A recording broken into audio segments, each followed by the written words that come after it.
ओम शान्ति। आज एउटा सुन्दर प्रसङ्गबाट हजुरहरूसँग जोडिँदैछु। हामी हर कसैलाई पनि शिक्षा दिन अथवा सुझाव दिन अति नै जागरुक हुन्छौँ, इच्छुक हुन्छौँ र छिटो दिन्छौँ सुझाव। कसैलाई सल्लाह दिनु पर्यो भने छिटो दिन्छौँ। तर त्यसको लागि के मैले त्यो जे कुरा सुनाइरहेको छु त्यसको अनुभव गरेको छु त? म आफूले आफ्नो जीवनमा त्यो जुन कुरा उत्तर बताउँदैछु त्यसको अनुभूति मैले गरेको छु, आफैले त्यसको प्र्याक्टिस गरेको छु र जीवनमा त्यो स्वरूपमा आएको छ भने त्यो चिज कसैलाई बताउँदा, उत्तर दिँदा उसको जीवन पनि परिवर्तन हुन सक्छ र मसँग जो आउनुभएको हो उहाँको पनि समस्या सायद समाधान हुन सक्छ। प्रसङ्ग हो यो, प्रायः सुन्ने विभिन्न ठाउँमा सुनाइन्छ।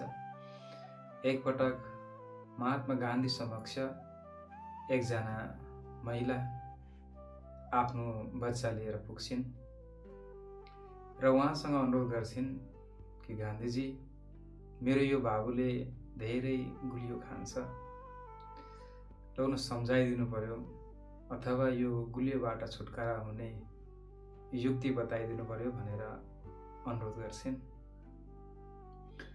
तत्पश्चात गान्धीजी मुस्कुराउनुहुन्छ र ती महिलालाई अनुरोध गर्नुहुन्छ कि 7-10 दिन पछाडि पुनः आउनुहोस्, त्यसपछि म यसको उत्तर बताउँला भन्नुहुन्छ।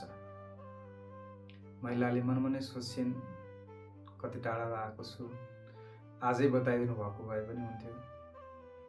ठिकै छ, अब गान्धीजीले भनिसक्नुभयो र फर्किनु भयो उहाँ। यो समय बित्यो र उहाँ 7-10 दिन पछाडि फेरि उहाँसँग भेट्न आइपुग्नुहुन्छ र भन्नुहुन्छ कि गान्धीजी, के छ यसको उपाय, यी बाबुलाई बताइदिनु पर्यो। त गान्धीजी प्यारले मुस्कुराउनुहुन्छ, त्यो बाबुलाई नजिक लिएर आउनुहुन्छ, उनको शिरमाथि हात राखिदिनुहुन्छ र प्यारले भन्नुहुन्छ कि बाबु, यो गुलियो नखानु अथवा सक्खर अथवा मिठाई नखानु भनेर उहाँले प्यारले भन्नुहुन्छ। यति भनिसकेपछि ती महिलाले भन्छन्, यति त मैले पनि सम्झाएकै हो, यति नै यसको उत्तर हो भने त मैले 2 पटक हजुरबाट आएँ, पहिले नै भनिदिनु भएको भए नि हुन्थ्यो। तब गान्धीजी प्यारले मुस्कान सहित भन्नुहुन्छ कि मैले पनि यो गुलियो प्रयोग गर्दै थिएँ, जीवनको यो उत्तरार्धसम्म पनि म सेवन गरिरहेको थिएँ गुलियोलाई, मैले पनि खाइरहेको थिएँ यो सक्खर। तर जब तपाईँ आउनुभयो र यो बाबुको समस्या लिएर तपाईँ मबाट आउनुभयो, तपाईँ फर्केपछि आजको दिनसम्म मैले अनुभूति गरेँ, मैले यसलाई ग्रहण गरिनँ, सेवन गरिनँ र सेवन नगर्दा मलाई जुन फिल भएको छ, जुन अनुभूति भएको छ, त्यसैको आधारमा म अहिले बच्चालाई सम्झाइरहेको छु।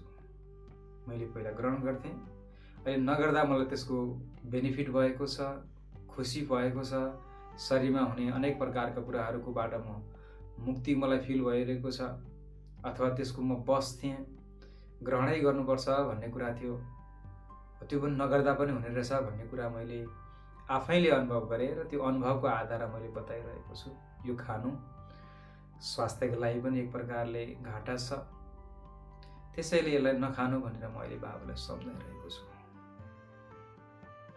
प्रसङ्ग यति नै हो, तर यो प्रसङ्ग गहिरो राज छुपेको छ। जीवनमा कसैलाई शिक्षा दिनु छ, सन्देश दिनु छ भने के त्यो मेरो आफ्नो जीवनमा लागू भएको छ त? मैले त्यो जीवनमा आफ्नो अनुभूति गरेको छु भने अरूलाई सुनाउनु पनि त्यो उपयुक्त हुन जान्छ, किनकि अनुभव मैले गरेको छु। अनुभव नै सर्वोच्च हुन्छ, आफूले गरेको अनुभव। त्यो अनुभव कसैलाई हामीले सुनायो भने, किनकि शिक्षाको सुरु भयो, म्यासेज मात्रै थियो, खानु हुँदैन, गुलियो खानु हुँदैन भन्ने, तर आफैले अनुभव गरेपछि त्यसको बल्ल अनुभूति हुन्छ र सामुन्नेवालालाई जे समस्या परेको उसलाई पनि त्यसको टच हुन्छ। प्रिय साथीहरू, बाबाले पनि भन्नुहुन्छ, शिवा भन्नुहुन्छ, सदैव आफूलाई आत्म सम्झ, आत्मिक दृष्टिकोणले हेर, आफूलाई आत्म सम्झेर सामान्यवाला जो हुनुहुन्छ, जोसुकै भए पनि माता पिता, मित्र सम्बन्धी जसलाई पनि आत्मिक दृष्टिले हेर। पहिला आफ्नो स्वस्वरूपको अनुभूति गर। आफ्नो अनुभव गरेपछि अरूलाई पनि तिमीले यो कुरा सुनाउन सक्छौ। त आजको प्रसङ्गको मुख्य सार नै हो, पहिला आफू अनुभव गरौँ। कसैलाई केही शिक्षा दिनु छ, भन्नु छ, केही जानकारी गराउनु छ भने पहिला आफूले अनुभव गरौँ।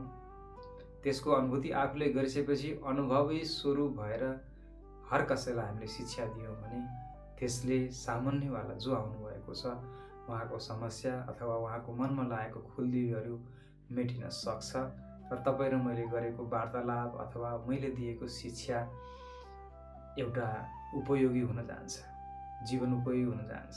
त हामीले दिएको एन्सर, दिएको उत्तर कसैको जीवनमा उपयोगी हुन सकोस्, तब मात्रै हामीले शिक्षा दिउँ, बोलौँ र कसैलाई आफ्नो मनका कुराहरू राय दिउँ।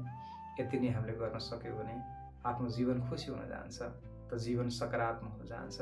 पहिला आफू अनुभवी स्वरूप बनौँ र अरूलाई अनुभवी स्वरूप भएर शिक्षा दिउँ।